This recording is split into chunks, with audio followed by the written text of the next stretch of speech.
They made you watch a man in a dress read books to children to alienate you from your grandfather's political party. Then they watched you leave. That was the point. Not the reading, not the dress, the leaving. That was always the goal. Every moment that made you cringe, every policy that made you feel like a stranger in your own political home, every story that made you turn to whoever was standing next to you and say, "What in the actual hell is happening to this country?" was not an accident. It was not the left going too far. It was a carefully engineered psychological operation designed to be exactly as clownish, exactly as offensive, exactly as cartoonishly over-the-top insane as necessary to drive you out of the party that had represented your family for 100 years. They needed you gone, so they built something you could not stay in. Think about the specific absurdity of what you watched happen. Drag shows on military bases. Because nothing says combat readiness like a sequined PowerPoint presentation. Generals testifying about white rage while the Army missed recruiting targets by margins so catastrophic they would have been funny if we didn't need, an actual army. Schools sending home materials that would have gotten a teacher arrested in 1985. Corporations replacing Christmas party with winter celebration, and then spending the other 11 months doing absolutely nothing about wages that couldn't cover a cardboard box in most cities. Every institution simultaneously performed politics that roughly 4% of the population actually lived, while the other 96% watched from their kitchen tables like confused audience members at the world's most expensive experimental theater production. That somewhere was already built, already waiting, already staffed, with a billionaire in a red hat telling you he was one of you. You didn't wake up in a new country. You were pushed out of your old one. The absurdity was the mechanism. Normal people don't respond to absurdity by sitting down and carefully analyzing it. Normal people walk away from whoever is performing it. Walking away from the Democratic Party meant walking somewhere. And wouldn't you know it, there was a perfectly good exit ramp waiting right there. He wasn't one of you. He was part of the same operation. The exit ramp was built by the same people who built the thing that drove you off the road. As someone who spent years building websites for corporations before getting tired of helping them harvest your data more efficiently, I can tell you, these people are really good at user experience design. Before we go one sentence further, you need to know who they are.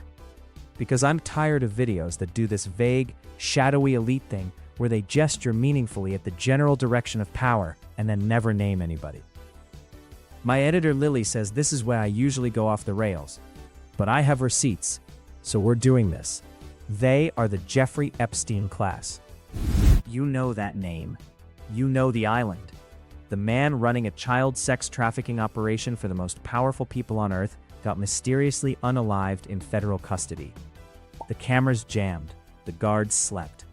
The media apparatus his clients owned ran the story for 48 hours and moved on like it was a celebrity breakup. The files documenting who flew on that plane are now being managed by people whose names are in those files. That's all you need to know about who's running this country and what they think of you. These people span both political parties because that is the whole point. They're not on teams. The teams are for you. The teams are the product they sell you, so you spend your political energy fighting the person in the next income bracket instead of looking up at the people who own the bracket system itself. Speaking of systems, here's exactly what they did to you. Your grandfather voted Democrat. Your father voted Democrat. You voted Democrat until sometime around 2012, when the party started feeling like it was being run by people from another planet who looked at you, the person who builds things and fixes things and grows things, like you were the problem that needed solving. That feeling was manufactured with the precision of a Swiss watch and the subtlety of a monster truck rally. Here's how a psychological operation works against a domestic population. You identify the coalition you want to destroy. In this case, the working class Democratic coalition built on wages, housing, healthcare, and the radical idea that putting in a day's work should leave you with something to show for it. That coalition was the single greatest obstacle to complete oligarchic capture of American politics. So they sent in the wrecking ball. The wrecking ball wasn't gay rights or feminism or civil rights. Those are legitimate movements. What they sent in was a caricature, an absurdist performance of those movements, engineered to be as alienating as possible to working-class voters, amplified through every corporate media channel that happened to be owned by people whose names rhyme with Jeff Steinepfrey. Let me be specific, because the specifics make this either organic cultural evolution or deliberate operation designed by people who've clearly never met an actual human being. Hello out there in internet land. I'm Lily, the editor at The Wise Wolf, and I just wanted to steal a moment of your time to urge you to subscribe to our god-awful channel. Otherwise, my professor is going to press charges for breaking into his office to shoot this clip. Thanks. Bye now. Drag queen story hours on active military bases. Not in San Francisco. On military bases where people keep nuclear weapons. The Pentagon spending $52 million on gender transition surgeries, while the military missed recruiting targets so badly they started accepting people who couldn't do a push-up. Actually, that might have been the standard all along. The Army making transitioning soldiers non-deployable for up to a year during a recruiting crisis. The chairman of the Joint Chiefs sitting in Congress talking about white rage while China built hypersonic missiles. 185 retired generals signed a letter to Congress begging them to stop. These are people who commanded aircraft carriers and nuclear submarines, reduced to writing letters like concerned PTA parents because the military had been converted into the world's most expensive progressive arts camp. The feeling itself was real. The alienation was real. But the cause of the feeling was engineered by people who needed you to have exactly that feeling at exactly that moment in American history because a specific billionaire was waiting on the other side to catch you, time after time. Now here's the question. Do you believe the people who approved these policies couldn't predict how a union electrician in Pittsburgh was going to react? Do you believe political operatives who reach the highest levels of power are completely unable to predict how normal humans respond to drag shows on military bases? Because if you believe that, you're saying these are the most catastrophically incompetent political operators in history. Or it was intentional. The policies were the message. The message said, you don't belong here anymore. Speaking of intentional, let me tell you about Larry Fink. Larry Fink runs BlackRock. $9 trillion under management. For 7 years, he used that $9 trillion as a weapon to force every corporation in America to perform wokeness. He sent annual letters demanding social purpose alongside profit. He pushed diversity mandates, he pushed climate commitments. Corporate America, because corporate America will do anything for $9 trillion, complied like trained seals at feeding time. Every HR department ran mandatory diversity training.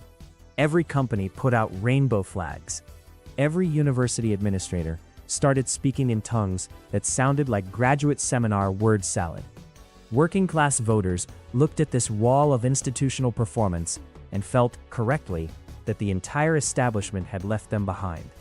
Trump won in November 2024. By 2025, BlackRock had slashed its support for social proposals from over 40% to under 2%.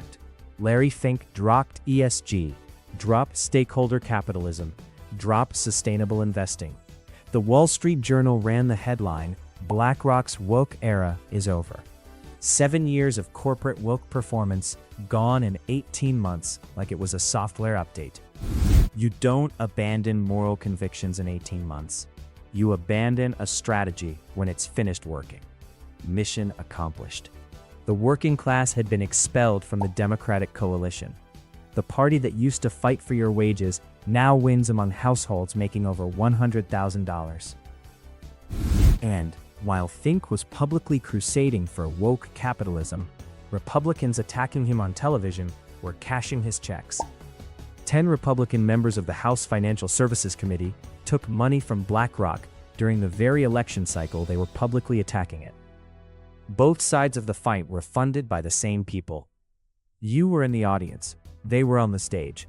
Nobody was on your side. Here's what was actually done to you. You are not stupid. You are not a bigot. You are a person who responded rationally to a manufactured stimulus. A normal human being watching their military turned into a DEI seminar with helicopters does exactly what you did. And the exit ramp was waiting, built by the same people, funded by the same investment networks. The man on the exit ramp told you he was fighting those people. He wasn't. He was the other division of the same corporation. His cabinet is a BlackRock reunion. His name appears in the same Epstein documents. Not once, dozens of times. You didn't escape the machine. You ran from one end to the other end. The gears are different. The output is identical. Neither party represents you. Both parties are owned by people who think you're an annoying obstacle to their quarterly earnings reports.